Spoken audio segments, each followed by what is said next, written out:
Hello, Internet. Welcome to episode 305 of the Assorted Calibers podcast. The Second Amendment podcast is a little bit for everyone.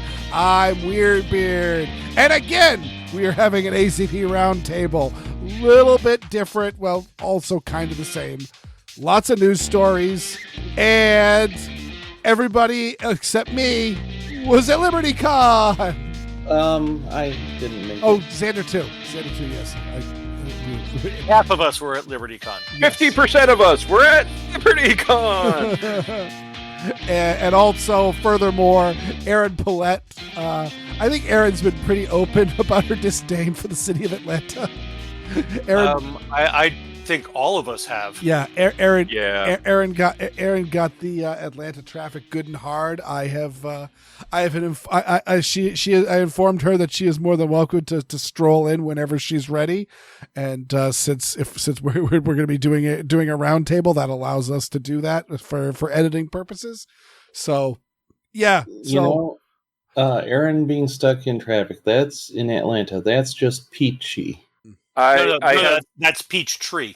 I have been in a car that Erin was driving, stuck in traffic in Atlanta. It ain't pretty. You didn't learn any new swear words. You were just very, very interested to see how she combined them. Yes. It's like Mexican cooking. Like, man, there's 3 ingredients and they're going to make like 6 different dishes out of them. It's pretty amazing. Somewhere between that and German grammar. Oh. Better than Russian grammar. It's only one word and it's 735 characters long. And it's all profanity. Yes. They just smushed it together. It makes it classier. All right. So no. It makes it angry and scary. Yes. So for the other part of the party pooper brigade, you have Xander Opal. Yep. Yeah. They dragged me in. And we have David. Hello. He was at LibertyCon, and Oddball was also at LibertyCon. I bought a knife and a gun. Ooh. Wait, you bought a gun at LibertyCon? No, I had bought the gun earlier and it came in today. You took delivery of the gun. Yeah. But not at LibertyCon. I just wanted to clarify.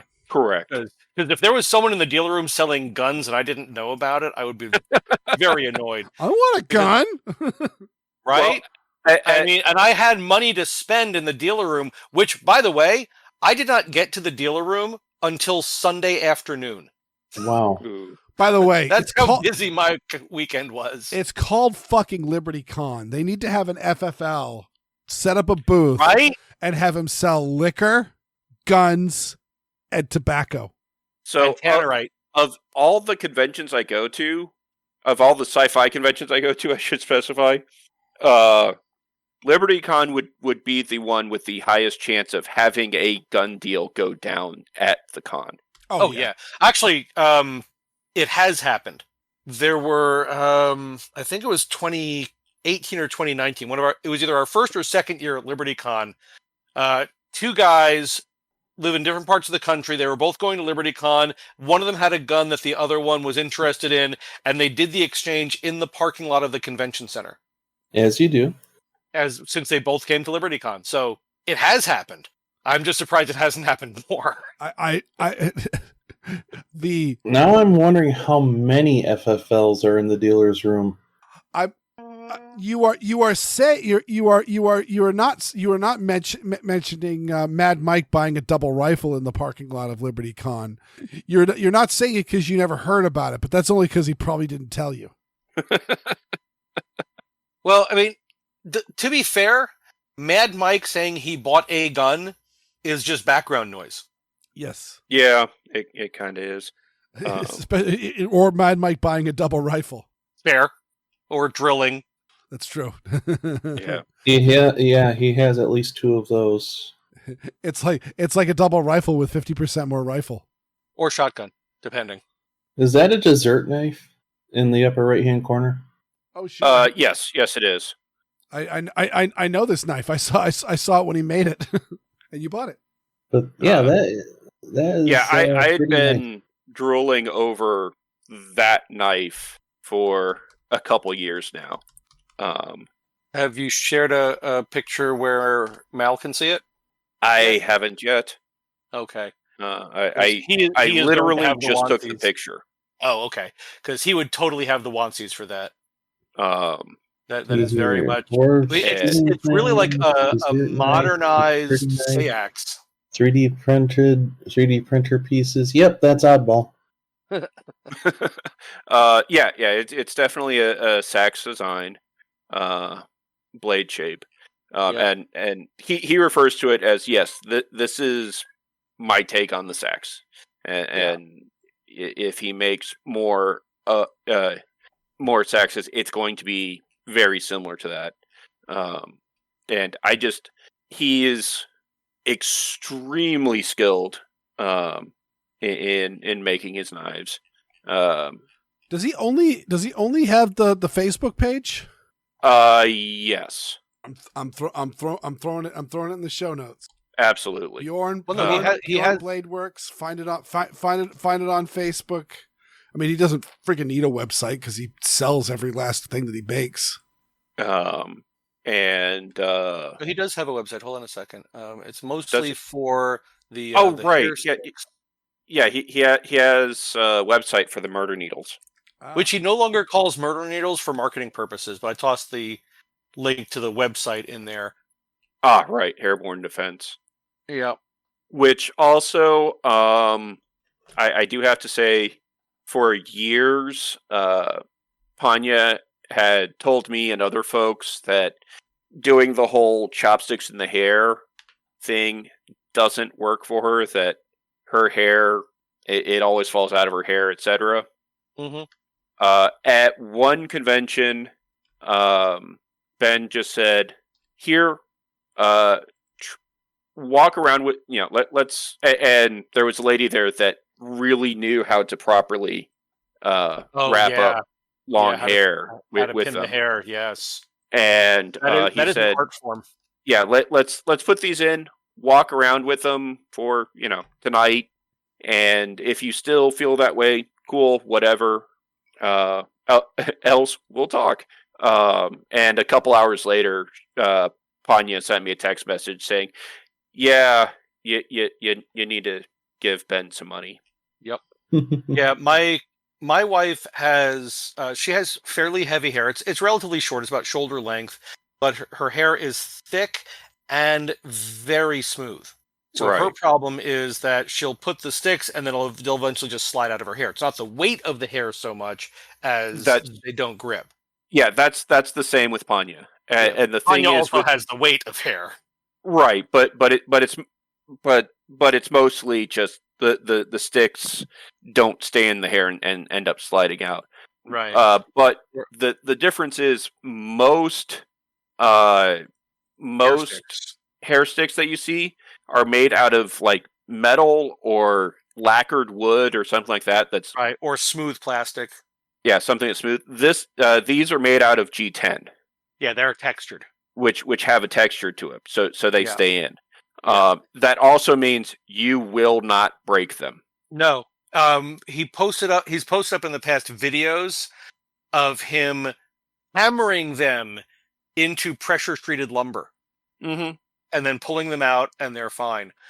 Yeah, I'm sure. I'm sure the tip is a little bit less than it was, but other than that, yeah. But my wife bought a pair from him, and she really liked them. And then one time we were out visiting, and Oleg gave her another pair of them for reasons. He just had them, and he was like, "Do you want these?" Okay, because Oleg. Mm-hmm. And then after she got the first set, I don't remember if it was before or after the second set. We were on a trip back from someplace, and we had some leftover Chinese food, and we got to the hotel room and realized we had no utensils. They work well as chopsticks, but you need to be really careful because pointy is pointy. Yeah, but they worked fine as chopsticks. Yeah, which was another. It's kind of like, okay, this person's going to use chopsticks to hold up their hair. This person's going to use hair sticks to eat their food. And then, in addition to the hair sticks, my wife actually talked to Ben about some type of storage case, and he designed a 3D printed slipcover for transporting without impaling anything. Mm-hmm. And, Yeah, he also does a lot of 3D printing. And robot fighting. Yeah. He's in the, was it Fairy Weight or something? I forget the exact name of it. It's like 5. I think he's done some ant weight stuff, and it might be fairy weight, might be the next size up. Yeah. He puts up these little tiny murder robots on a scale, and the number on the scale screen is very low. Mm-hmm. And then they go out and kill other little robots. But yeah, he does remarkable work in every artistic endeavor he involves himself with. Yeah. And on top of that, he's a really nice guy. And his wife is just lovely. Yeah. And it's one of those things that I will warn everybody that if you go and look at his stuff, the prices on his knives, if you're not used to looking at custom handmade knives, you'll probably have a little sticker shock. But if you are used to looking at custom handmade knives, that's not bad. Yeah. In fact, a lot of them are you're only charging what now, dude? You should be charging more. Mm-hmm. What was really funny was he posted a picture of, in a group that we're in, posted a picture of two machetes, and was thanking a mutual friend of ours because he had posted a video of him cutting down a tree with his. Yeah. It was not a small tree either. Nope. No. I mean, it wasn't, a 200-year-old oak, but it was probably, a 15 or 16 foot tall high, like maple, and just, cut it down with a machete. As you do. Yep. And try doing that with a $15 Home Depot special.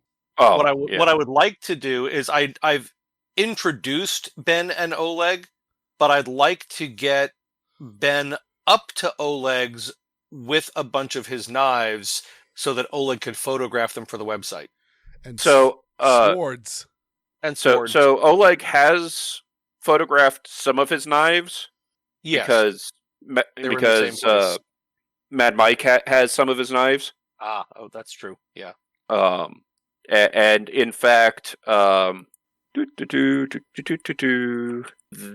YouTube video was filmed at Oleg's.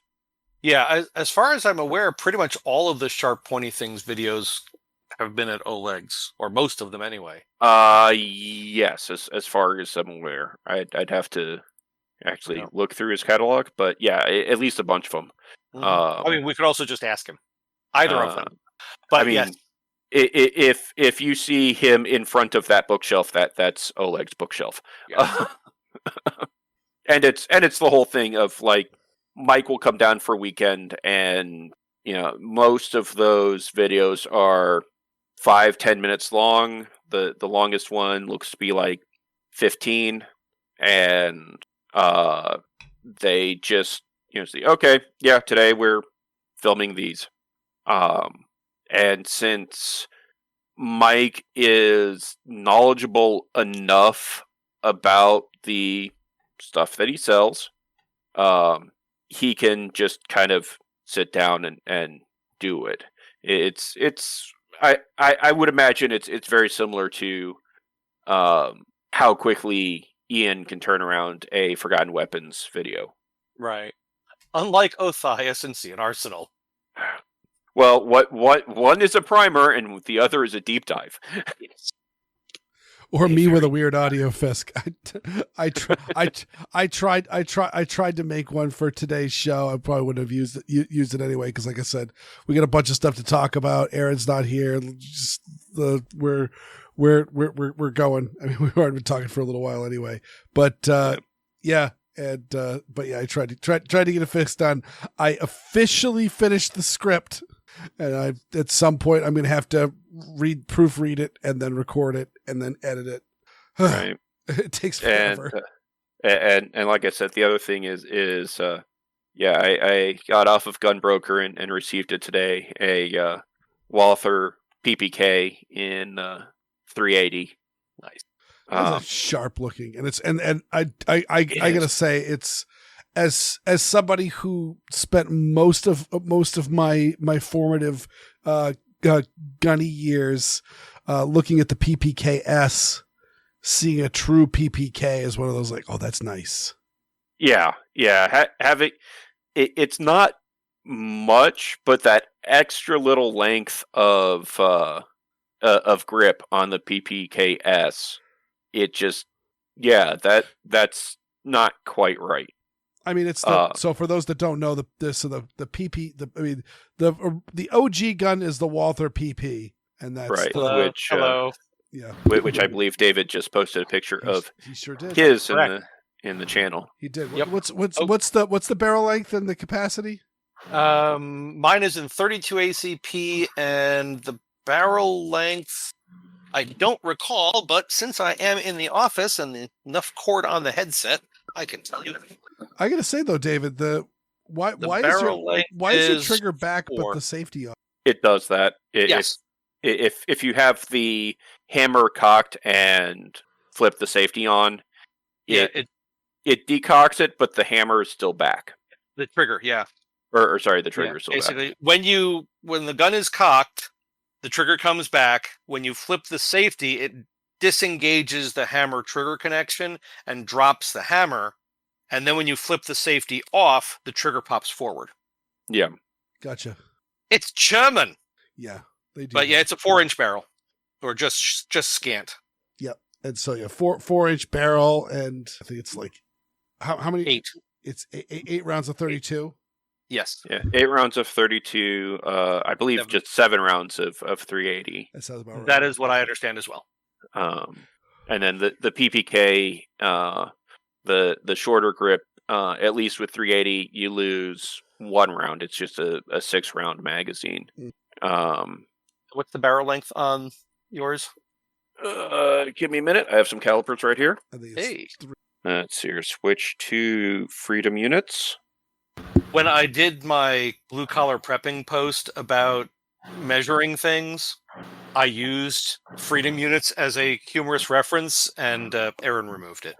Oh, yeah, I know. I'm getting 3.35 inches. Okay, so 3 1/3, basically. Yeah. Oh, speaking of Freedom units, so I was hanging out in the bar at LibertyCon and chatting with a guy. I'll tell you about the panels later, but I was chatting with another author, David Appleby. Really nice guy. He's from the UK. And we're chatting, and somehow the conversation gets around, and I mention that I'm 55. And he looks at me, and he says, and his friend looks at both of us and says to him, is there a conversion that I'm missing here between the two of you? Conversion ratio? And I look at him and I say, well, I'm 55 in American customary units. He's 55 in imperial. It's like the gallon. And then, or the ton. Actually, that's exactly. David looked down at patted his stomach and said, or the ton. But he is a really, really, really nice guy. We had so much fun. And yeah, holding on to this Walther compared to, I've got the FEG clone, basically. And of course the Burst of Thunder 380. And with as thin as these grips are, I could see this being okay shooting 32. I'm guessing that this is going to be very unpleasant shooting 380. Possibly. There are some variables. I mean, I have the Swiss rendition in the Sig 230, which is 380. Right. And it's not mechanically, but form factor. I mean, I just tossed a picture and you can see the definite resemblance. Yes, but you'll notice that those grips actually have swell to them. Oh yeah. The Walther does not. No, but it is a 380. The Sig is a 380, and with a new recoil spring, it's not uncomfortable. But if the recoil spring is worn, I believe Ryan has compared it to hitting a fence post with an aluminum baseball bat. Yes, and similarly, a lot of those 380 pistols of that size, the metal ones, even without a worn recoil spring, if you're not gripping onto them tightly, it can feel that way.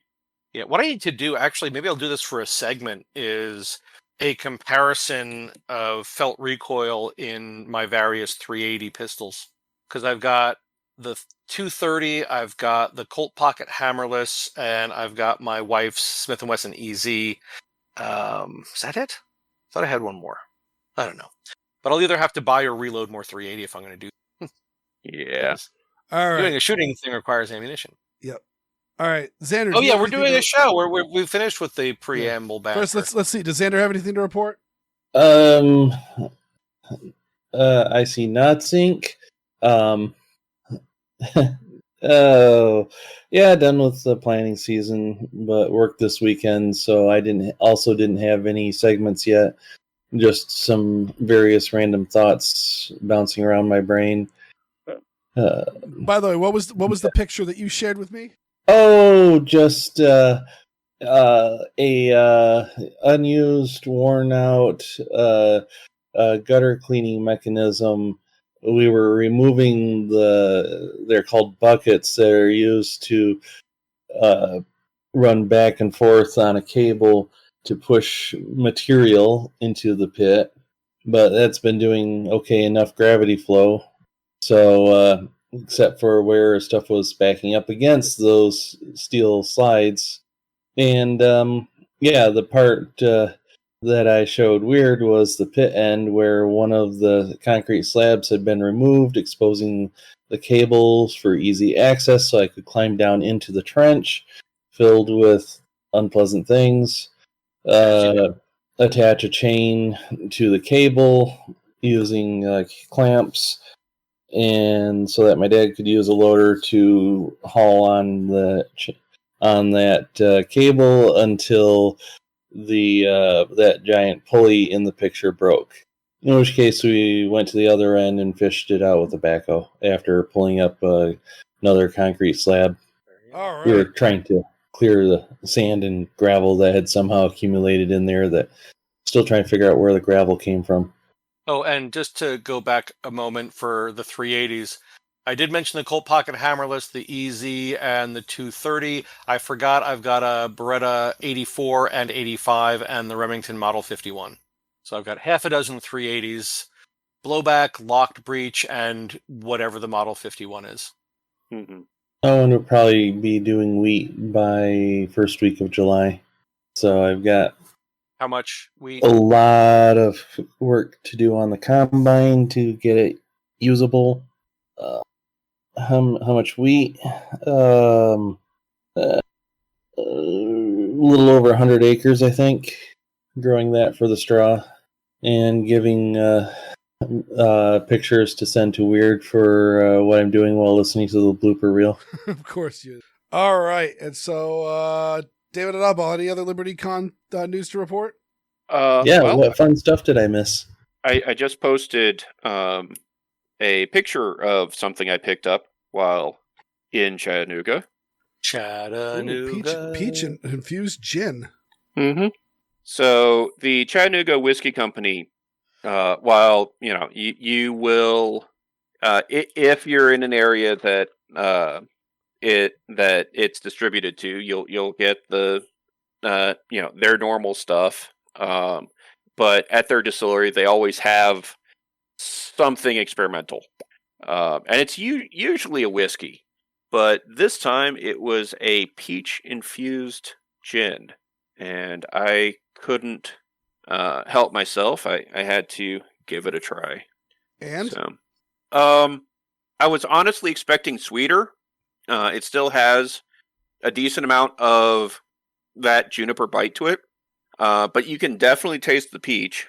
And frankly, I'm happy that it's not sweeter, because I'm sure Weer'd has definitely experienced a lot of the fruit flavored whiskeys or brandies or whatnot end up being just sickeningly sweet. It's for kids, right? Yeah, yeah. So yeah, I'm happy with it, and they said that it's been real popular. They put it out on the shelves for like a couple days, and they've already gone through half the batch they made. What were they selling it for? Money. I want to say it was about like $45. Yeah, that's not bad. Or I got that, and they also do every year they do a what they call a Founders Edition blend of their whiskey, which this year's was rather tasty. So, and it was like $53, which is for a special run of good tasting bourbon. That's pretty reasonable. So I picked that up as well. Well, when we drove down to LibertyCon Thursday night, because I was one of the responsible parties for the Friday morning range day, and I wasn't there very long before I ran into a very sharply dressed gentleman. Oh. Although it got me yelled at. Yes. So I'm standing in the lobby talking to some folks that I haven't seen since last LibertyCon, and Panya walks over to me, pokes me in the arm, and says, If you and your brother are going to share the brain, I would appreciate it if you would tell me first. Because we both independently showed up wearing the same Buc-ee's shirt. And why wouldn't you? All right. And then at towards the end of the con, I got a picture opportunity with a group of lovely people, because in addition to Oddball and myself, Erin was there, of course, and Connie. Yes. And amusingly enough, completely independently, with no planned conversation, and thankfully Panya didn't find out or she would have hit me again, we both approached Connie about doing some more Washington and plain English segments. And she said that she was willing to do that, but not just a general thing. She needed to have us ask a question for her to answer. And one of the things that she and I talked about was the Hunter Biden laptop and what was on it besides sex and drugs. And apparently a lot. Oof. So I've asked her if to get in touch with you, Mr. Weirdbeard. Okay. To discuss some future segments. Hells yeah. And then the next morning, we had a small range day, and one of the guys went to Barrett.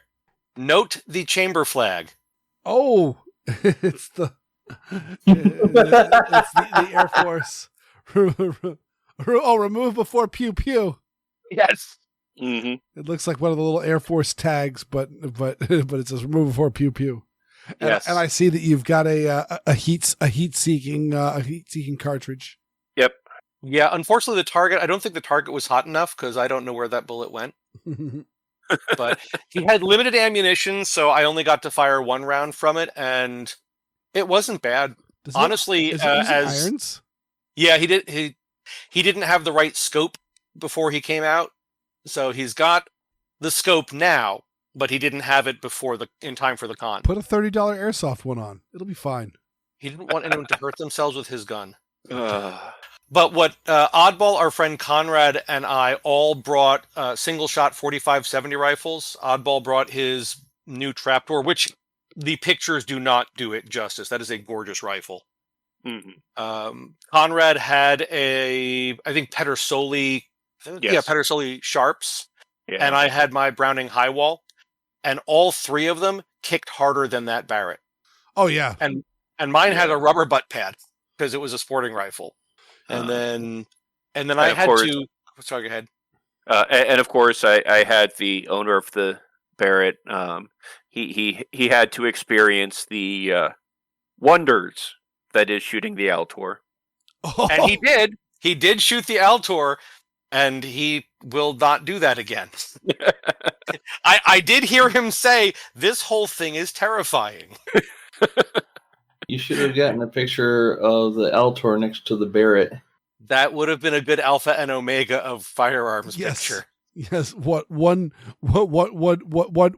costs as much as a used car? The other one costs as much as a used pack of gum. The other costs less than the box of ammo for the because at current prices, 50 BMG is close to $5 a round, if not more, depending on the load. I mean, the 4570 is like $3 a round. Mm-hmm. And then I had to rush back to the con because I had one of the first panels. I had a workshop on reading out loud for authors, which I understand why they put it at the beginning, because it was like the second panel of the first day, and there was one author reading prior to my panel, but I did have a few authors come. And the funniest yet saddest response I got, which was generally positive, was there was this one author who came to attend, and later on I bumped into him and his wife and asked them what they thought of the panel, and he said some things, and then she said, "Oh, it was great. I actually enjoyed his reading this time." Right in front of him. And it's like, okay, is that serious, or is that just her stomping her husband's balls because it's funny? I don't know.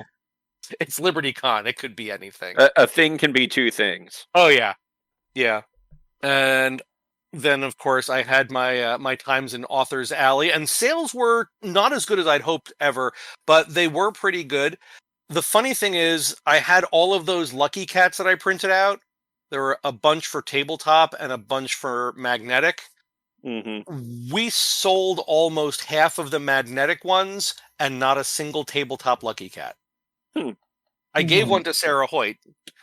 And then my duct tape daughter-in-law crocheted a bunch of jellyfish, squid, brain slug, call it what you will, which did get some attention. And she gave them to me with the intent of, if someone buys a lot of books, throw one of those in. And someone bought 9 books, so I let them choose, and they let their wife choose, and they went away happy. So, like I said, sales were pretty good overall, better than last year. That's good. And then, as I said, I didn't get to the dealer room until Sunday, and I was greeted by this. Mad Mike in his Pinochet hat, wearing sunglasses. Now, the picture, unfortunately, my wife, when she took the picture, she didn't pan down far enough. He does have his arms crossed his chest. Nice. And I had another panel. I attended several panels, but there was another one that I was on. And this is where I met David Appleby. It was the future of kinetic weapons. And we had so much fun. I forget what the first question was, but the moderator says, okay, here's first question. And then he points to me, go. And I talk a little bit about whatever it was. And David Appleby looks at me and says, okay, I'm going to play. Oh, he's British, but I'm not going to do the accent. I'm going to play devil's advocate here. I agree with you completely. However, and then I got to do that to him later, but it was a lot of fun, and we had to leave at the time the panel ended because there was another panel after us, and he got stuck in the hallway for like half an hour afterwards. I had someplace else I had to be, so I couldn't. But it was a lot of fun. We want to do it again next year. Very cool. And the panel that I was attending that I enjoyed the most was there was a panel about the Fae, the fairy folk, etc. It was just called the Fae.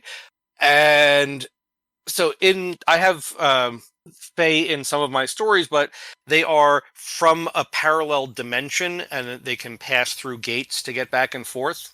And one of the people on the panel was talking about in one of her stories and made some comment about the Fae being kaiju. And I was like, oh. So one dimension's Fae is another dimension's kaiju. And she's laughing at me because I said that, and then I got the program loading face because my brain was just starting to toss out little story bits.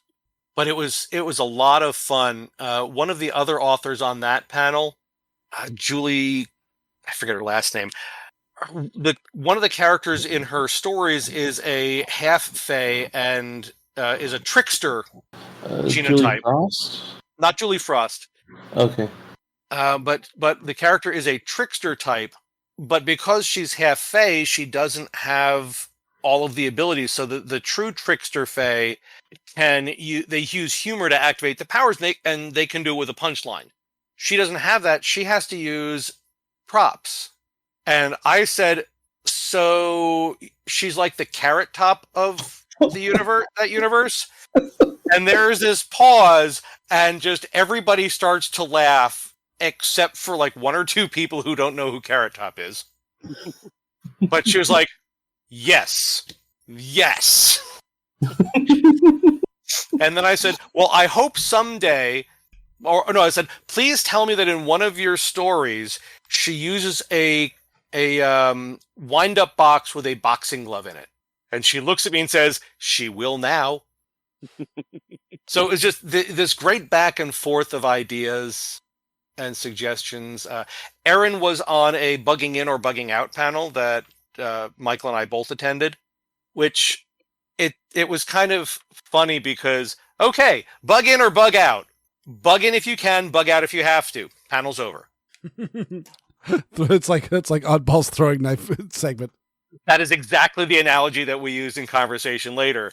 So, Speaking of, Yeah, I wasn't there to give you more throwing knives.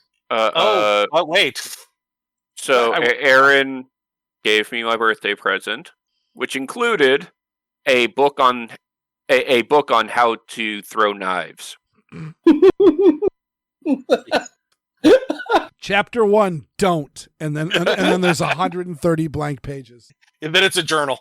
But the bugging in, bugging out panel, after they basically said bug in if you can, bug out if you have to, then there were some discussions on if you're bugging in, here's some things to be aware of. If you're bugging out, here's some things to be aware of.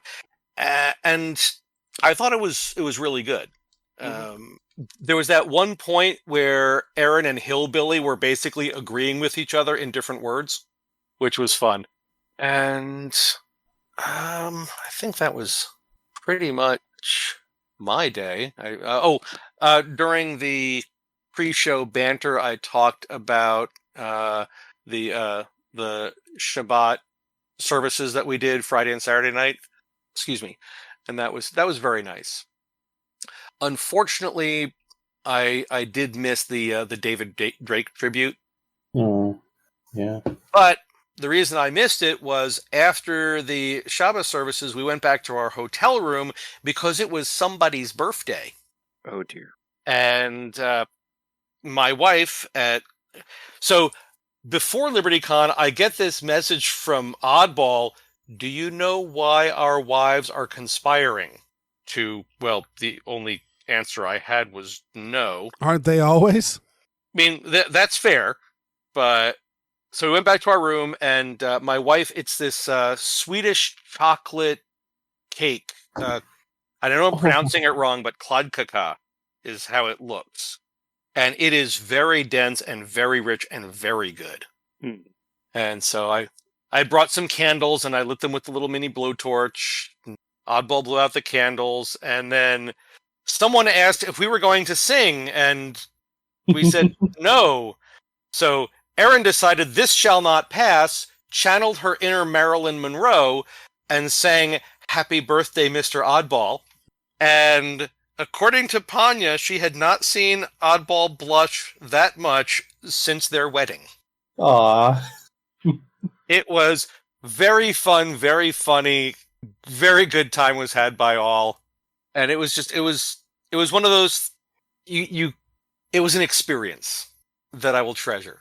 The whole weekend, but there were some high points, and sitting in our room with a bunch of friends celebrating Oddball's birthday was definitely one of the higher points. Oh, But I really regret not having been there. You were missed. I don't think anyone actually hurt themselves when Erin sang Happy Birthday, but it was a pretty close thing.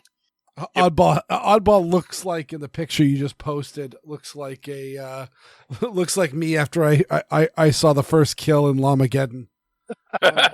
Where That's not far wrong. Yeah. When suddenly there was a large, like I started laughing so hard that suddenly there was a large splitting pain in my head, and I went, "This might be it. This is where I'm gonna go." Yep. I was on one more panel that I forgot to mention. It was a Western versus sci-fi panel, because recently Raconteur Press had done a Weird West anthology, and Weird West as a genre doesn't sell. You can do Western, you can do sci-fi, you can do urban fantasy, you can do all sorts of other things, but Weird West is very poorly marketed. So it was just a discussion about what is the benefit of the mixing these two genres, what are some of the techniques that you can use, what are some pros and cons, etc.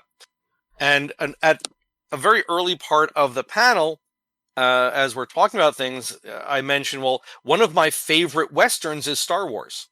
Yeah. And everybody in the room basically agreed. And we talked about some of the influences on our appreciation for Weird West. And I mentioned Briscoe County Jr.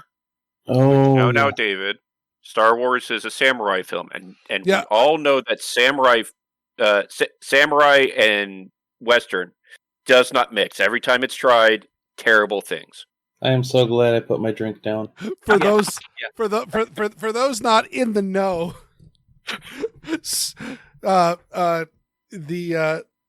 George Lucas was fairly open that he borrowed heavily from Akira Kurosawa's The Hidden Fortress in making Star Wars, where a princess of a besieged castle steals away disguised as a peasant woman with her two retainers, and the gold from the castle is hidden in a bundle of sticks on one of their backs. Yeah, and one of the retainers is uptight and pompous, and the other one curses a lot. Yes. Like, if you watch it, you're like, oh my God. Yes. This is remarkably similar. And I will note that Akira Kurosawa's absolute favorite director was Portland, Maine's own John Ford, who made all of his money making Who made a bunch of samurai movies. Yeah. I mean, but one of the other things I mentioned as an influence on me was High Plains Drifter. Oh. Clint Eastwood movie. I remember watching that with my wife walked into the room while I was watching it one evening, and she goes, "What year was this made?" 74. Yeah, she just didn't realize that they made films that raw back then. Oh yeah. Well, my wife and I wrote a story together for the Weird West anthology, and it was a good story. They said it was a good story, but they got a lot of stories, and they can only fit maybe 12. So they said, when we do the next one, resubmit. But in preparation for this, my wife and I sat down, and I showed her some of my favorite Westerns, like Joe Kidd, another Clint Eastwood classic. Not anything Weird West about it, but it was a good classic Western.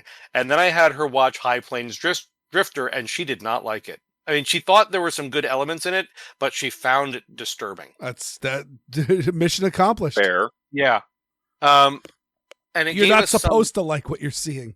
No, but it gave us some thoughts for the story, but she wanted our story to be lighter and a more positive resolution, and not slaughter. I will have to say, in defense of Weird West, the Firefly is I would say one of the definitive, I guess might be one of the best success stories of Weird West. But it's kind of a Weird West steampunk-ish, diesel punk-ish. Yeah, but it wasn't marketed as Weird West because for whatever reason, Weird West does not market well. Well, and the point that I'm trying to say is that when colonizing a new planet, if you think about the Mars, that Mars mission that I don't think is going to happen, where they were going to get a bunch of people to sign up to go to Mars, and part of the sign fertilizer? Huh? And become fertilizer for well, the next mission? The premise is no, you're not. There is no plan to get you back. Yeah, you root hog or die. Well, and it's a real shame that Weird West doesn't sell, because I love that genre. Yeah. Well, let me just clarify. Weird West sells unless it's marketed as Weird West. Well, okay. Which is just because, and that was one of the points of discussion, was why. And my theory, which other people added to and was generally agreed upon, was the big publishing houses don't know how to market it. And it's not an easy category like science fiction, fantasy, either high fantasy or whatever, space opera, hard science fiction, military science fiction. Those are nice, clear cut. But Weird West, is it science fiction? Is it a Western? How can it be both? Is it horror? Right. And that's actually one of the things.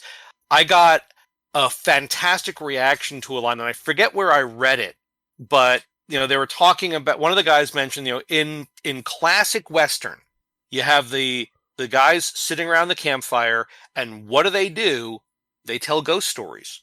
And that's a core of the Western genre. And I commented, yeah, because no one's afraid of being alone in the dark. They're afraid of not being alone in the dark. Yeah. Mm-hmm.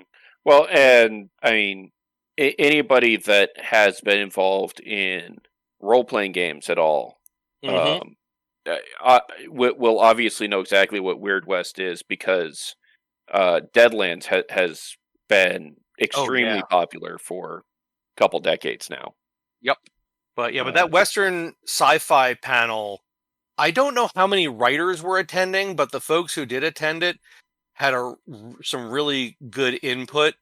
And like you said, I'm curious how much of it is the market's not there, and how much of it is the publishing houses just don't know what to do with it. Yeah. Well, it's not the market isn't there. Is that part? It's clearly the market is there, because there have been books that were published and categorized as Weird West, and they didn't sell.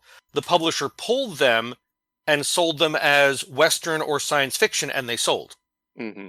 So it's clearly there's a communication or marketing or whatever issue with getting that genre out. Right. I mean, I think people are weirded out with the idea that, West is old timey and vintage, and yet and science fiction is all shiny and all that. But I mean, shiny or gritty and future. Yeah. Well, that's the big thing, is like Ridley Scott, really kind of flipped the genre on its ear with Alien. Where he made the Nostromo this dark, cramped, industrial setting, but it's one of those not just dark, cramped, industrial, but worn. Yeah. That was one of the key elements. Is it was dinged up, battered, still functioning, but had obviously been a working vessel for a while. Yes, and it made it so much more realistic. As someone who spent a lot of time on working vessels, as a mariner. It's one of those banging your head on water pipes is something that happens in every single boat I've ever been on. Doesn't matter how tall you are, you're going to do it. Cramped, dirty spaces is the same in every single space. I mean, and again, the crew, they're all smoking. They're all breaking each other's balls. They're all not that interested in getting back to work. It's one of those. We want to get home and cash our paycheck. Correct. It very much had it on the fact that, times may change, truckers don't. And these guys are just truckers. And Space Truckers. Yeah. That movie had quite a bit of that as well. Yeah. But the whole thing is, again, if you are colonizing something, you can only bring so much with you. So yes, you may have the fuselage of the spaceship that you landed on this planet or moon that has supercomputers in it and a fusion reactor and that sort of stuff. But somebody on the, someone who spread out and is maybe building a farm or something like that is going to be just running a cook stove, because Well, it's funny you should mention that. One of the other panels that I attended was building a low-tech colony world. And the basic concept was, okay, let's say that you've got this massive generation ship. Huge, like the size of a not small moon, but massive generation ship shows up around this planet, unloads the colonists and supplies and whatever. They are not going to be able to build the infrastructure that built that starship before the stuff that they have to build this infrastructure wears out. So they might go there with all sorts of high-tech stuff, but in a few generations, they're going to have to be able to handle low-tech because things wear out. And yeah, in 2 generations, they'd be able to replace the case and the switch for a computer, but they couldn't make microchips. They probably wouldn't be able to draw copper wire. So that what you're talking about, Weird, is definitely something that was being addressed in this panel of, yeah, you've got this high-tech stuff, you get there, and that was one of the beautiful things about Firefly, I thought, was you had the inner planets where they had been for a lot longer, and so they had the high-tech because they'd built that infrastructure, and then you had the outer planets, which hadn't been colonized nearly as long, and they were Western towns for the most part. And of course, Firefly was mentioned in that panel several times. I guess that's the issue, is that essentially Weird West is post-apocalyptic stories, but there's no apocalypse.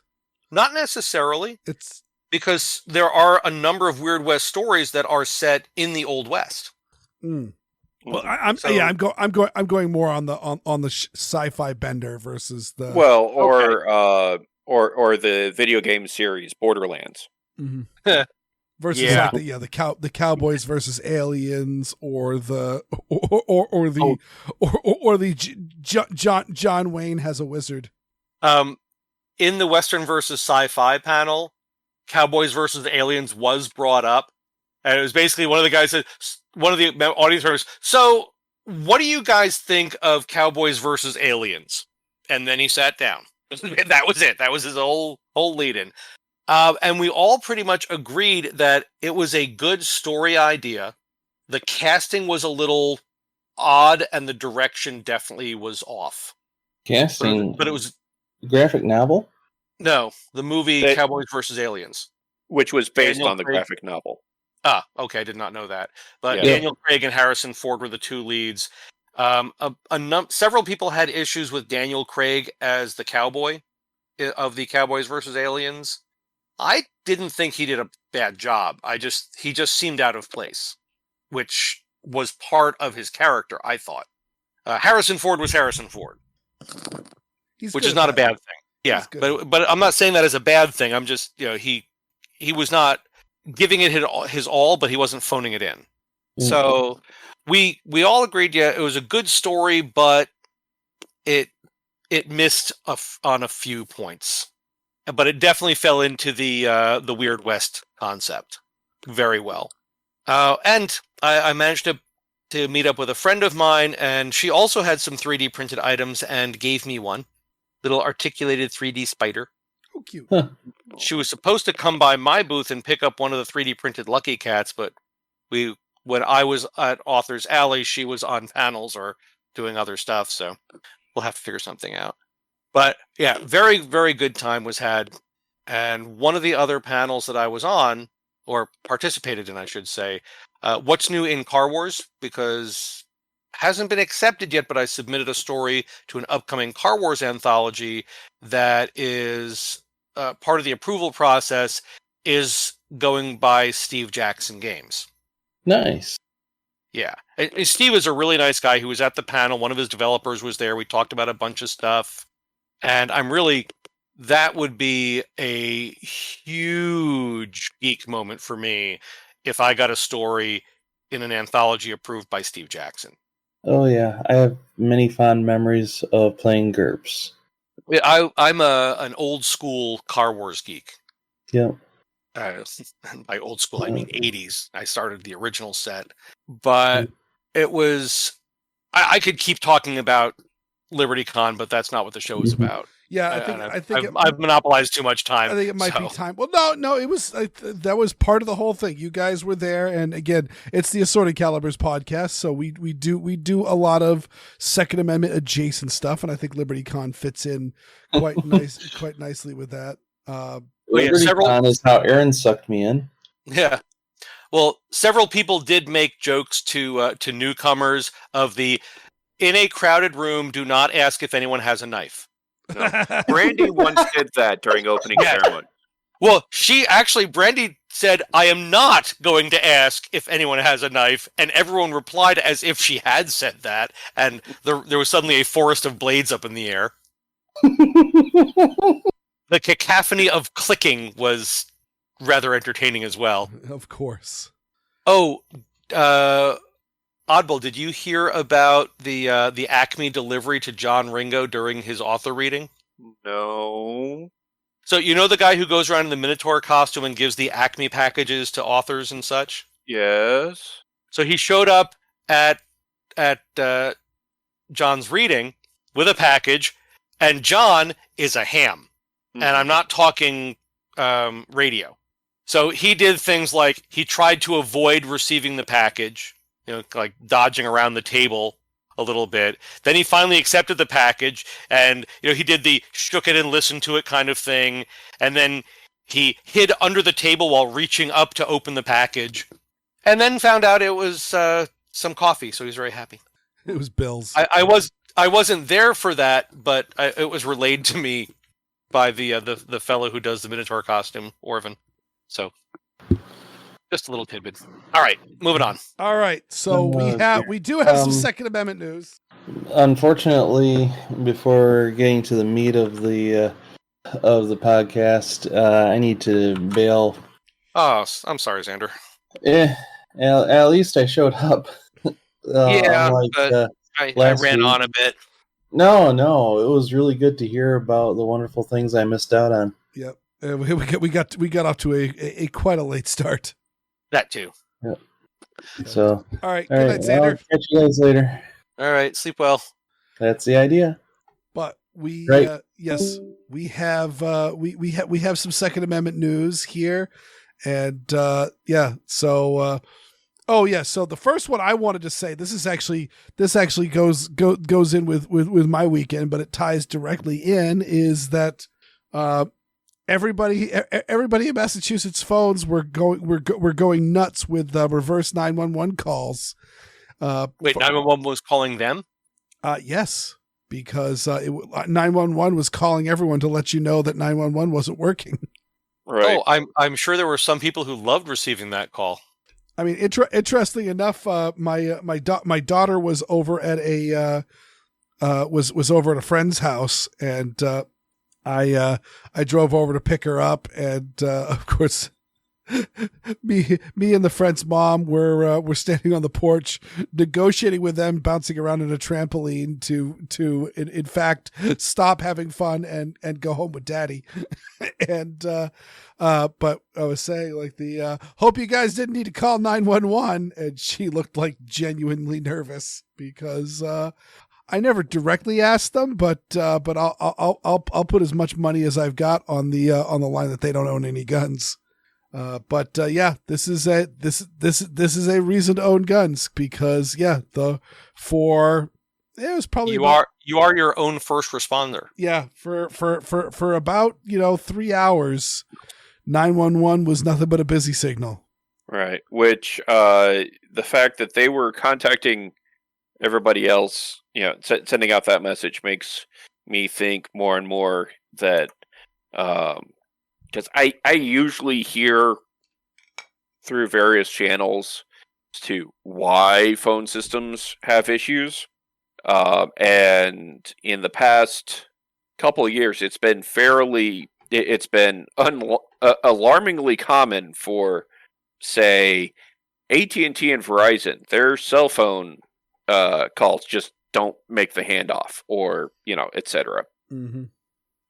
In this case, I'm thinking, and a lot of other people have theorized, that the 911 system's server went down for one reason or another.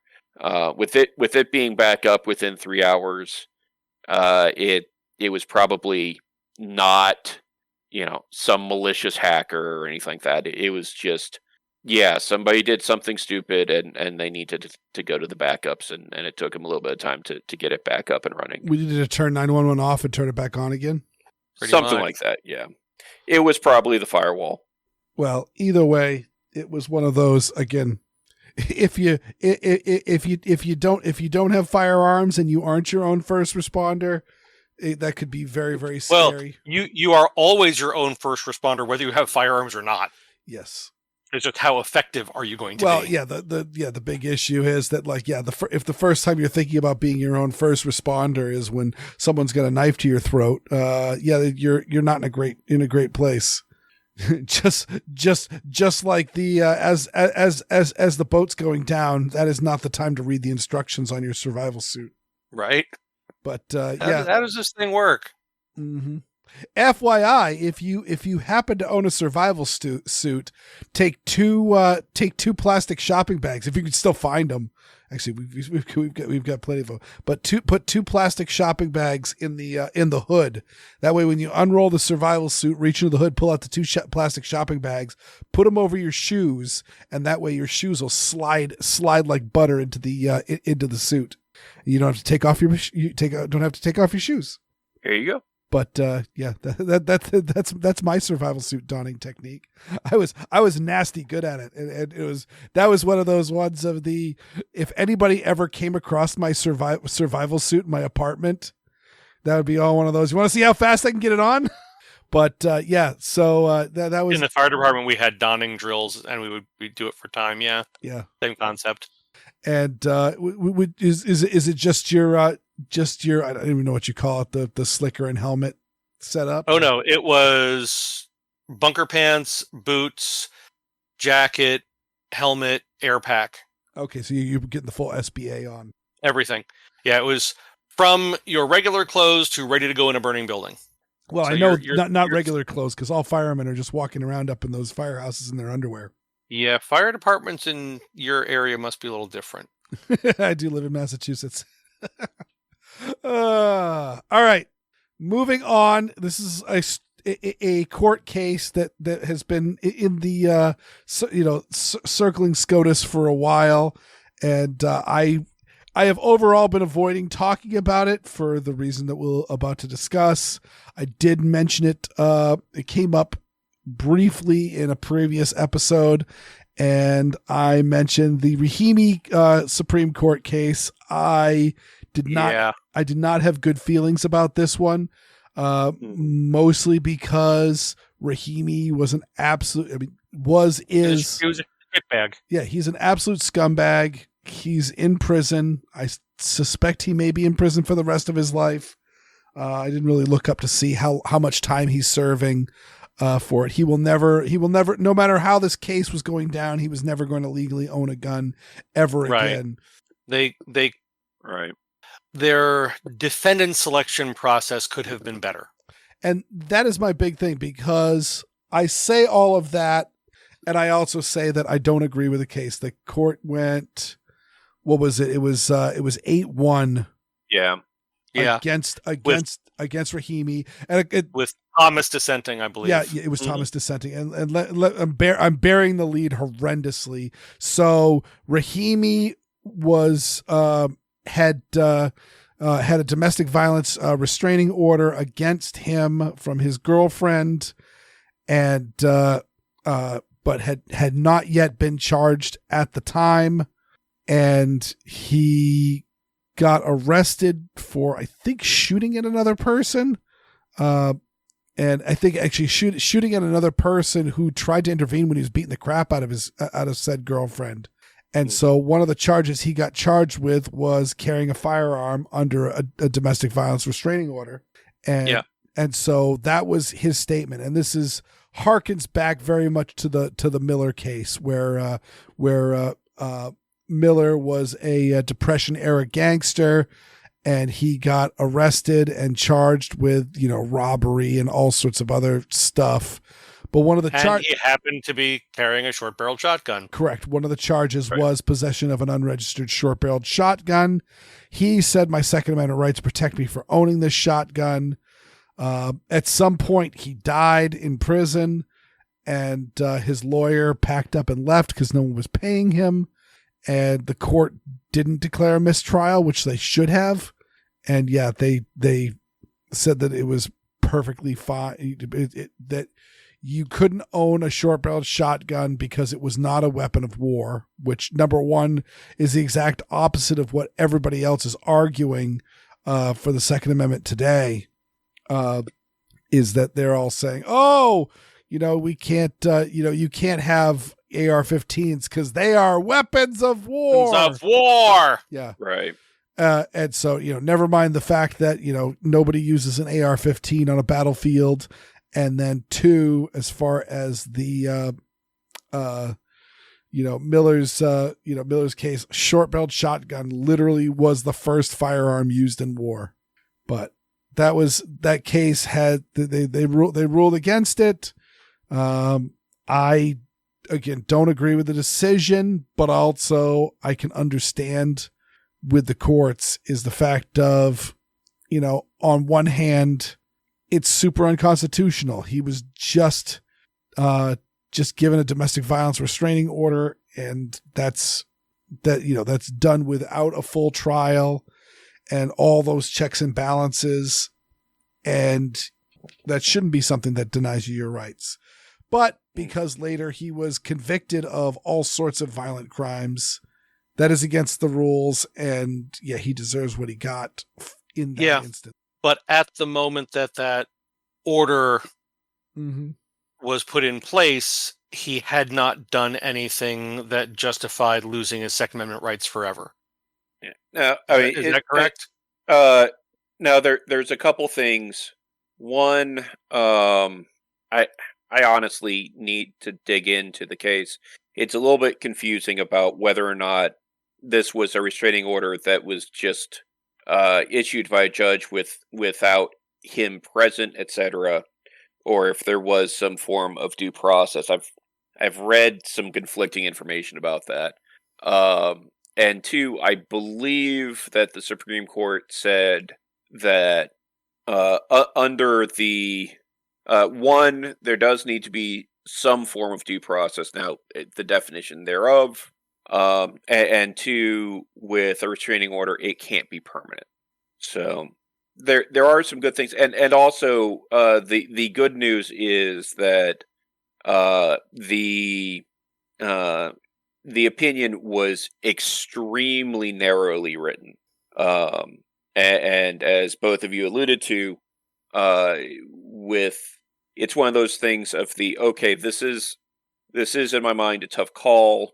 But also, how many people are going to want to say that, yes, they decided that the system needs to be more lenient on guys that beat their wives for sport.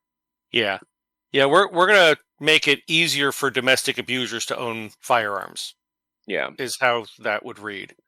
And that's one of the issues that I've had for a long time with court decisions in general is, well, instead of judging this based on the law, we're going to judge it based on optics. And I understand why that happens, and I understand that's a reality of it, but it still bothers me. Well, and there's also a little bit of not just optics, but also, going home at the end of the night and sleeping with yourself, which standing up for the rights of dirtbags is important. Yeah, because they're usually the first target, is because nobody cares what happens to dirtbags. But I can also see, the level of dirtbag that somebody is.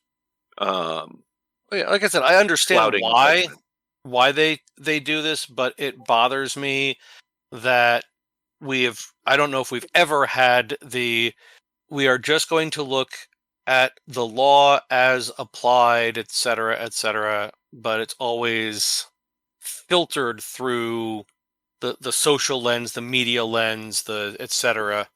Because what they were focusing on was not what this guy did afterwards, but as I understand it, and please correct me if I've got this wrong, is they were focusing on the fact that he was disarmed before he had done these wrong things, or he had gotten the order of protection over before he had done these other things. So it was, what's the phrase? I don't remember the phrasing, but it was, I'm going to stop because I'm just aggravating myself. Yeah. What's done is done. Yeah. All right. So what do I have here for the next story up there? And Positive. By the way, what is done, but there, I have to wonder if there might be an appeal later on if somebody gets a domestic violence restraining order and they have a large collection. Or their father is Joe Biden. Well, and also it's narrow. The like I said, the decision was extremely narrow. So there's Which, as we've talked about before, that's kind of a standard for the Supreme Court, and honestly makes sense. Yeah, and that's intentional. That's why all of us were fairly flabbergasted over Thomas's decision in NYSERPA versus Bruin. Oh yeah. That was I was not narrow. No, I was actually, after that decision came out, and actually after reading Thomas's decision, I was concerned that I was going to have to go see a doctor in 4 hours. But Weird, you want to move on to the next one? Yes. Yeah. So this one, it's too bad Erin's not here for this, because this is one of Erin's all-time favorites. And this comes from our friend at the Second Amendment Foundation. And the Second Amendment Foundation has filed a federal lawsuit in Texas challenging the ban on firearms carried in U.S. post office and postal property. And that last part is really the kicker. Yeah. Because if you're going to say a courthouse, no firearms are allowed in the courthouse, and no one really is raising a fuss over that, you secure it in your vehicle and go into the courthouse. With the way the post office is interpreting the regulation, policy, whatever, you can't even have it in the parking lot in your vehicle. Right. Which adds a whole new level of WTF. So this will be interesting. I mean, as far as I remember reading, there have been several challenges to the post office ban. Yeah, and the post office did get hit, did lose one case. Unfortunately, they basically turned around and said, well, okay, it's not the law, but it's our policy. Yeah, that was what I was going to go for with. Mm-hmm. But this post Bruin, I did it myself, damn it. Post NYSERPA v. Bruin, this could turn around. And honestly, even if the Supreme Court came down and said, yes, the post office can still restrict possession of weapons inside the structures, they cannot do that in the parking lot, I'd count that as a major win. Yeah. But I mean, go Second Amendment Foundation. Yeah, the bottom line is we need to get away from places that disarm people and provide no security.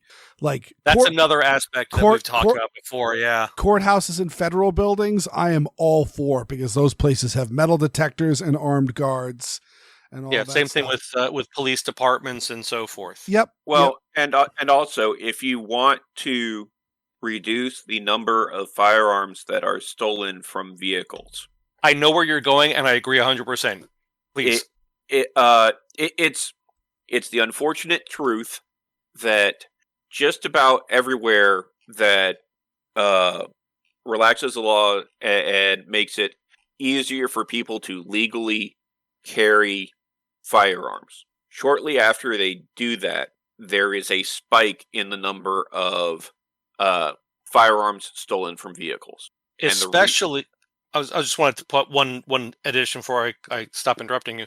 But especially if after they make it easier for people to legally carry firearms, they either enable or expand the places you can't carry firearms, which also tends to happen. And even without restricting that, because there's always going to be on the books, whether it's legally binding or not, that folks can put up no fire alarms allowed in the building Right. stickers. And frankly, as much as I disagree with someone doing that, it's their property, it's their building, it's their right to do that. Yeah, I mean, it's one of those things. The balance between property rights and personal rights are Right. very, very challenging. But you increase the number of people who are legally carrying, and also when you do that, in a lot of areas, especially if that particular area is leaning a certain political direction, and We're a nonpartisan podcast, but everyone knows. right, and is predominantly anti-gun, or listen to the in their insurance folks who freak out over the idea of people carrying it in their establishments, even though it's not a liability, et cetera, et cetera. All of a sudden, you see a bunch of those signs go up. Mm-hmm. So for people, as you said, whether they're legally binding or not, they still appear. right? And since most people will tend to follow the rules unless if it's obnoxious to them, which is something that we rely on for civilized society. Mm-hmm. Most of the people that are legally carrying go, okay, well, I can either not go to this establishment or throw my firearm in a lockbox or the glove compartment or under the seat or whatever. Not going to get into a discussion about the best way to do that. That's a different topic. So you have a lot more instances where if someone breaks into that car, oh, hey, there's this firearm. Mm-hmm. And if folks know, and there are folks out there that go, oh, there's a lot more people carrying now, that's a posted gun-free zone, which means there's a better chance now than there used to be of there being guns in that car, in those cars. Right. And there's been instances where, yeah, a bunch of cars got broken into, and if there were guns there, they got stolen. If there wasn't guns there, nothing else got touched, including like someone's laptop or other Mm-hmm. high-value, easily pawned items. Yeah, no, and yeah, the short answer is there's no good way to do it. Though I will say modern cars are making it a little bit harder to just steal the whole car, hotwire the car. Yeah, but if someone tosses their sidearm under the driver's seat or in the glove box or the console, the key to that particular container is a rock. Mm-hmm. Because it doesn't matter how hard they make it to steal the car, the windows are still made of glass. Right. And even and most of the little lock boxes that you buy for vehicles aren't particularly secure to someone who actually has intent. Just go look at Lock Picking Lawyer's YouTube channel, and you'll see how easily he gets through a lot of those locks. And even barring that, is most of those vehicle lock boxes, there's a braided steel cable holding it to the car. You break into the car and you have a pair of bolt cutters. You just take the whole box and open it at your leisure. That's exactly what I was going to say. Assuming somebody actually, assuming they go to the trouble of actually securing it to. Oh whatever. God, yes, absolutely. Which again, with modern cars, that's getting harder and harder to do, to find a spot that you can secure it inside the vehicle. Yeah, it used to be just loop it around one of the seat stanchions, but with the newer cars, you still get at one of those, but it takes some doing. It takes some doing, and especially with the newer cars' driver's seats with the 3-axis power movement. Often makes it a lot harder to find a place where you can run that cable through that's not going to get pinched. Yeah. So, but yeah, of course, what you could also do is bolt or weld a ring. Well, inside again, the car, we were not going to get into that. And I note that like also for someone like me who I walk to my post office, and I will often I am absolutely like a min-maxer when it comes to doing chores. I love like not going into town until I need to go into town to do 3 or 4 things. And so it might be one of those like, oh, my wife has a prescription that needs to get picked up at the drugstore, and there's a store in town, and there's an Amazon package that I need to return, and et cetera, et cetera, et cetera.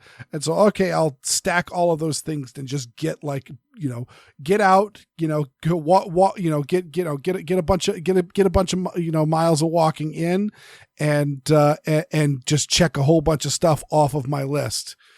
Well, if I'm, and just let me finish up here, if I'm going to a place like the drugstore, a place that, sells narcotics, I am not going there without a gun, because guess what? Tweakers will do anything for drugs. And so I'm always concerned that, hey, guess what? If you walk in here, you might walk yourself into a robbery. Same with going late night into a convenience store. Don't go into a convenience store late at night without carrying a gun, because guess what? You might walk into a robbery, and the robber might not like that. And so, yeah, it's not good, but it's one of those like, okay, if I want to go to the drugstore to pick up a prescription, also furthermore, if I'm picking up a prescription that may have some street value, I also want to have a gun on me. And or not street value, but someone may think that it has street value. Might want to have a gun on me. But then that also means, hey, yeah, this is not the trip where you go to the post office. Right. And similarly, like, definitely with David, if he's going anywhere, he is going to want to stack those things up, because going anywhere is going to take a little bit of time. And me, it's yes, I can get to a shop in 5 minutes. Ironically, it's my FFL. Yeah, I mean, for us, is we can go to the gas station convenience store. It's about a mile away. Anything else is 15, 20-minute drive. Yeah. Right. Because we live out in the boonies. So, we'll go and say, okay, we'll go to the grocery store, go to the post office, go to the hardware store, go whatever, and then, do that loop and come home, which means I have to be unarmed for the whole trip. Or we get to the post office, I sit in the car, and my wife walks all the way across the parking lot without me. Mm-hmm. Well, so yeah, it's like I said, if the Supreme Court just ruled that you can't prohibit it in the parking lot, but you can still prohibit it in the building, that's a good step. Yep. Yes. No, that is true. But to again reiterate what both Weer'd and Oddball said, if they're going to prevent firearms in their facility, they have to be actively responsible for defending their customers. And let's also go through with what the heck are we talking about here? Because, hey, guess what? Right next to the post office in my town is the sidewalk, and I can carry a gun on that sidewalk, and there's no problems on that sidewalk. But you take one step over that invisible line. Yeah, right next to my post office's town hall, and luckily, again, Massachusetts being an anti-gun state, it means once you get that carry permit, you can pretty much do what you want. And I do what I want. Exactly. There's very, very, very few restrictions going through. There's no binding signage, and again, the only reason that used to be the case in New York until NYSERPA, and they decided, oh yeah, you say we can't do this? We're going to do it even harder. Yeah. And so in the case of this, town hall, I can go into town hall. I can go get a permit or something like that and carry a gun while I'm there. Right on the other side of the post office is the town library. I was actually in it with my daughter today. She was doing some, she was checking out some books. I had a gun on me. It's fine. But for whatever reason, walking into that post office, oh, that's suddenly a bad thing. No, it's not. No, it is not. And again, just like the gun-free school zones, the bad guys don't care. And so, yeah, it's just crap. So, and that is one of the things I have had probably one of the hardest things I've had explaining in a comprehensible way to gun prohibitionists is, how is this policy that you support going to stop a bad person from doing a bad thing? Mm-hmm. But there is some light. Unfortunately, sometimes the light is an unintentional discharge. Oh yes! Nice segue. I was about to segue, David. You just played a trump card on me. Well played. Yes. You mean I got a bullseye with that one? Oh yeah. or you put a racing stripe down my pant leg. Ew. Because the Ew. Sig Sauer this is in Georgia. You make everything lawful. A federal jury has awarded a Georgia man $2.3 million in product liability case against gunmaker Sig Sauer. This was he was shot. Was this guy a police officer, or is this guy just a civilian? I believe lifelong this guy was gun a enthusiast. Yeah. Okay. Yeah. Lifelong gun enthusiast with hundreds of hours behind the trigger. Yep. And He was shot in the thigh by his own .320 in December of 2018 while removing the gun from the holster.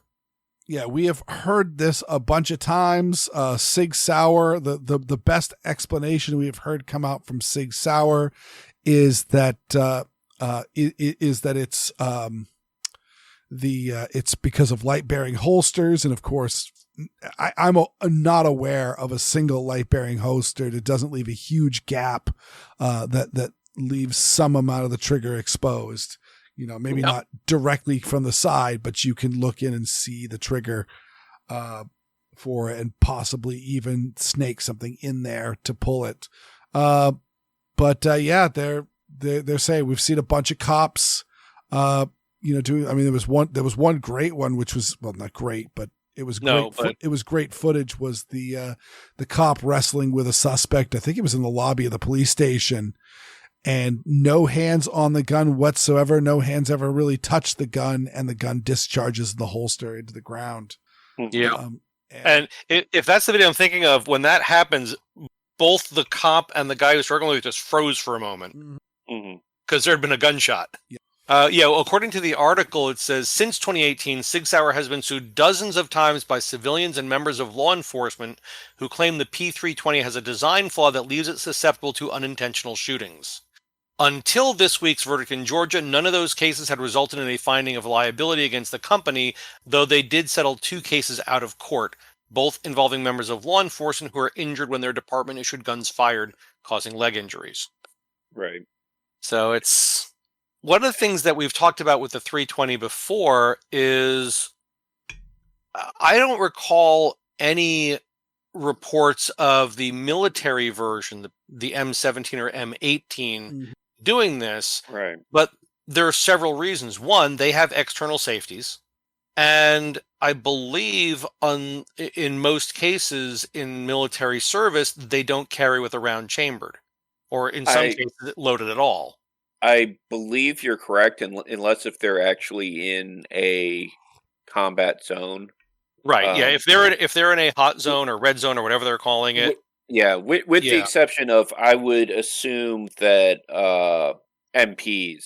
Oh, that's a really good point. I hadn't considered that. Carry with around in the chamber. But one of, as you stated, one of the big things is that the military variant has an external safety on it, and it is very much military doctrine that safety is on, unless if you're intending on firing. Yeah, until your finger's on the trigger with intent to shoot, the safety stays on. And I will say that if you own a 320 for carry, and we're making a compelling argument for the safety, it's very similar to the safety on your M&P, David, which you've elected to have the M&P with the safety. I mean, it wasn't entirely my decision. It was also partially due to availability and impatience. But I feel more comfortable with it because of all the years I carried a 1911. Yeah. And it works just like a 1911 safety. Same thing with the 321. If you have a 320 without the safety, The good news is that all you need to do is buy the safety, and then all you need to do is start removing just a little bit of material from the grip module, and to clear that safety, and it'll work just fine. Or if you're uncomfortable with doing that, you can buy. It's a chassis gun, so you can buy a grip module that has the safety spot already. May I recommend the Wilson Combat grip frame? I went the other way around. This episode brought to you by Wilson Combat. I bought the I for my 365, which by the way has been tested by many a gunsmith and has noted that the issues that potentially may exist with a 320 do not exist with 365. Yeah. And that Wilson grip frame that you got, Weird, that looks sharp. Not only does it look sharp, but it adds a really, really sharp undercut under the trigger guard and all that. Like you can already get a full grip despite it being a subcompact. You can get a full hand grip even with, mine are fairly large hands. They're not quite oddball hands. Or Xander hands. Yes, that's true. Mm-hmm. But you can get your but it gives you a little bit better grip feel, and gives you a little bit more undercut for grip action on it. And so I ended up that was the excuse that I needed to delete the Massachusetts safety in my 365 was look at this Wilson Combat module. I think I paid like $70 for it for a Wilson Combat piece of equipment. That seemed like a pretty darn good deal. And and with when you mentioned the similarity to my MMP, I didn't realize that with the SIG you actually had to carve away or replace the grip frame, because on the MMP they all come cut for the safety, but the ones that don't have it have little plastic plugs that you can knock out without doing any cutting. And if you want to remove the safety, you can contact Smith & Wesson and they'll send you a pair of those plastic plugs. Mm-hmm. Nice. So, but I didn't realize that. I hadn't really looked closely at the 320 to realize that. And I do want to say two things about this case. Well, three. One, SIG has already amongst the things you would like to say. SIG has already announced that they're planning on appealing the ruling, which I don't blame them at all. That's fairly standard. But one, I've seen a lot of people screaming that this is terrible precedence, et cetera, and I really don't think it is, because it's a lawsuit over whether or not whether SIG was selling a defective firearm, that a defective item that was causing people injury due to that defect. Right. Yeah, this is not a Lawful Commerce and Arms Act issue. Right. And two, it's specifically exempted from the Lawful Commerce and Arms Act. Right. And two, as you were just saying, for the anti-gunners that are out there always screaming, "Oh, well, the gun industry is the one industry that you cannot sue it for whatever reason, etc." It's no, you can sue them for making an effective product. Yeah, and here's proof. They may not sue and win.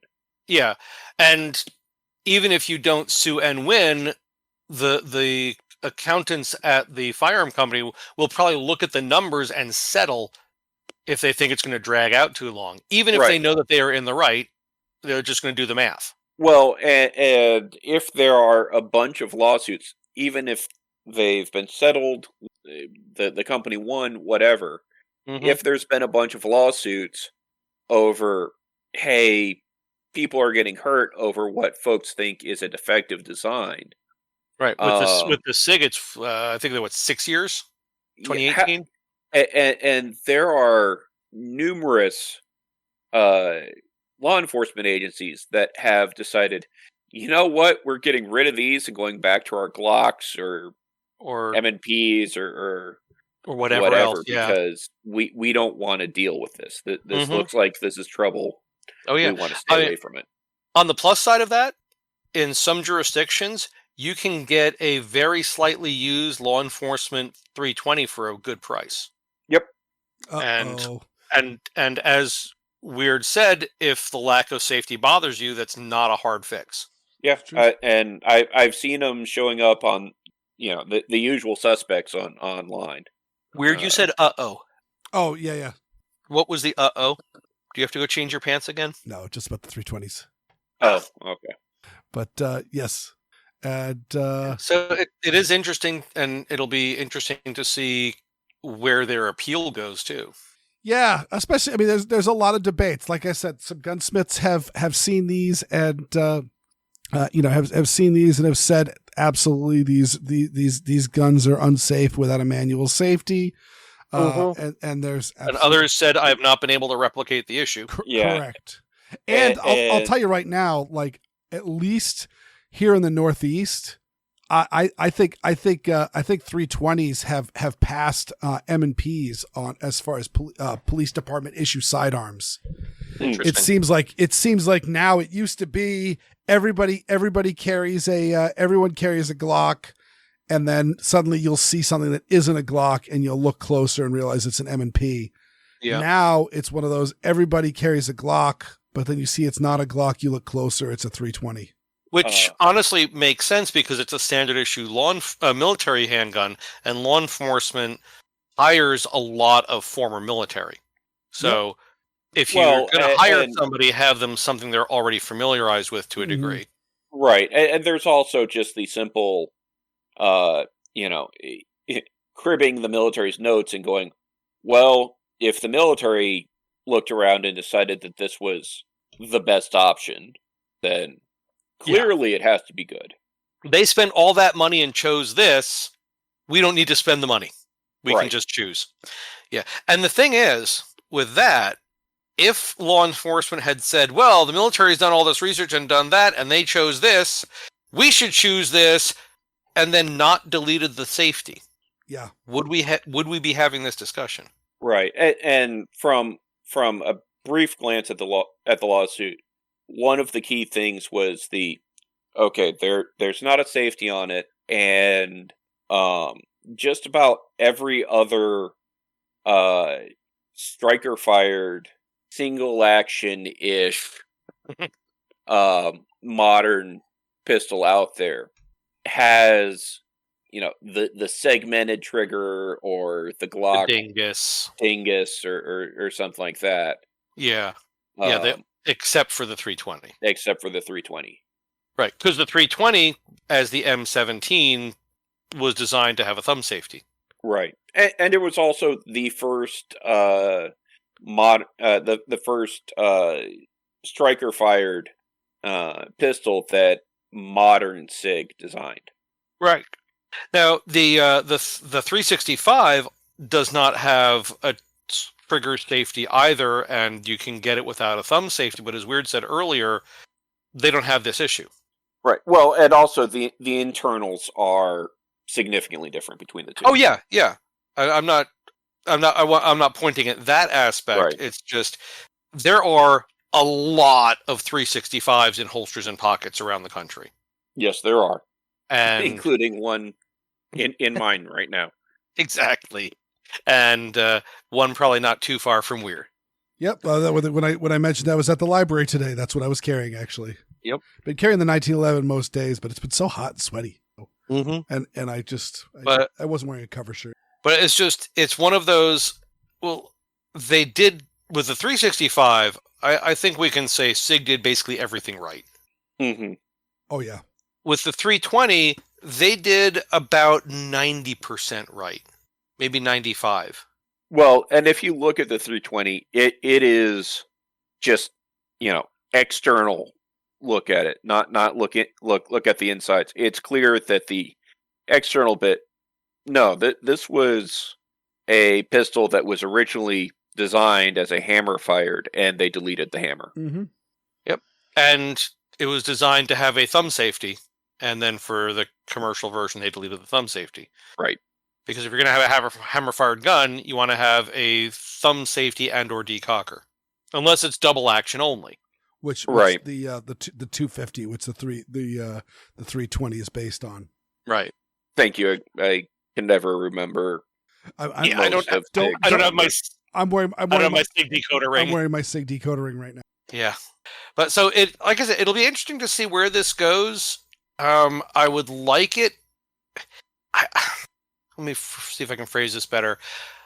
If it turns out that there is a repeatable issue, if it actually can be tested and replicated, if Sig comes out with an upgrade, or like Ruger has done, send us your 320, we'll replace these parts and send it back to you.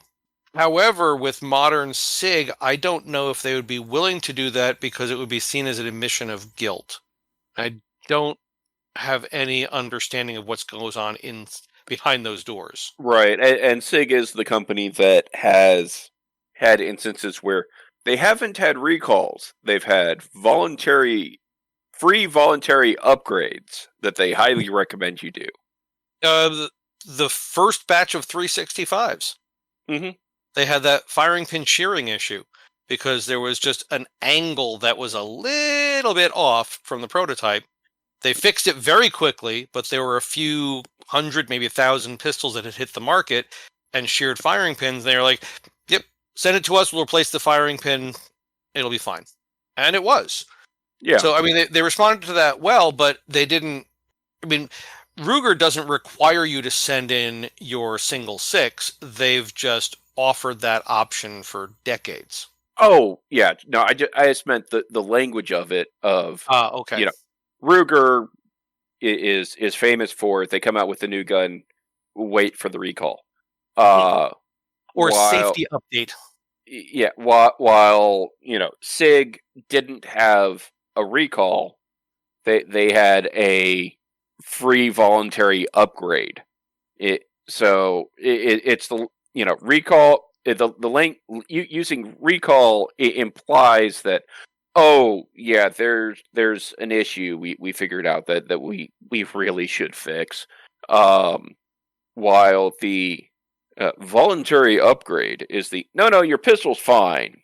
Yeah, we can just make it a little better, and we're doing it out of the kindness of our hearts. Right, Ruger calls it a free safety offer. Mm-hmm. Okay. The patented Ruger conversion kit is an entirely new operating system for those revolvers. So the language is slightly different, but it's pretty much the same thing. I pulled up. I'll toss it in the show notes. The Ruger safety offer, but it's one of those. It's marketing speak. Mm-hmm. There. All right, let's close this one out with this last story, which it's not a lighter story, but it is kind of funny. But it is a comedy. In the Shakespearean terms, it's not a tragedy; it's a comedy. Yeah. So Joe Biden was at a Hollywood fundraiser. He was this the one where Jack Black endorsed him? I don't. I'd have to pay attention. Oh no, this was the George Clooney, Julia Roberts, Jason Bateman, Jack Black, and Barbra Streisand. Yes, and this was moderated by Jimmy Kimmel. Yeah, this is where the one where he and Obama was on stage. But while he was there, a fine member of the California public attempted to break into their car, and very like similar last time somebody tried to pilfer a presidential motorcade card, they got shot at, but nobody's dead. Which I don't know. I kind of thought the Secret Service agents were that good. To quote Red, I thought the Secret Service were better. Yeah. Didn't they used to be tougher than this? Yeah, right? That is such a good movie. We should do that as a film track. Yeah. So either way, this just, shows that even in California with all the gun control. No. Well, and the unfortunate truth is that this was in San Francisco, right? I thought they said Hollywood. Was it Hollywood? Yeah. Oh, okay. For some reason, I was thinking it was San Fran. With that lineup, it makes sense that it was Hollywood. Yeah. Yep. Yep. But either way, that's that. So let's let's get out of here. So yes, thanks to each and every one of our listeners, and a very special thanks to all our supporters on Patreon. To become a Patreon patron, go to patreon.com/AssortedCalibers to sign up. Patrons get an early release of the podcast, plus bonus contents like the hilarious blooper reel, ACP film tracks, the ACP bag dump, and the brand new Speaking of Shogun. And I'll do Erin's part too. Why not? Instead of trying to force these guys to ad-lib it in there. Also, please remember to rate us on Apple Podcasts. Subscribe to us on the platform of your choice. Share the show with your friends, both online and off. Erin Paulette has a link tree. You can go to linktree or linkter.e/Erin Paulette, all one word. I got a blog. It's weirdworld.com. WERDworld.com. And I'm also on Handgun Radio on the Firearms Radio Network. David. Yes, sir. Where can people find you? Well, right here. Occasionally on Handgun Radio, as long as it's not too early for me.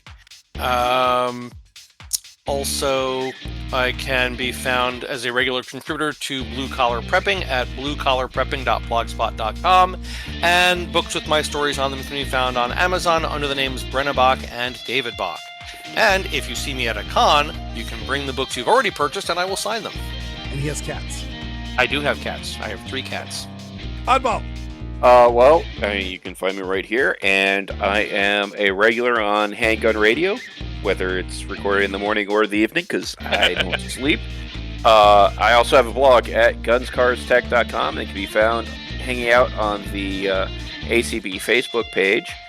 And my wife has a podcast called Meowcore about heavy metal books and cats. And if you find me wandering around a convention, yeah, sure, I'll sign things.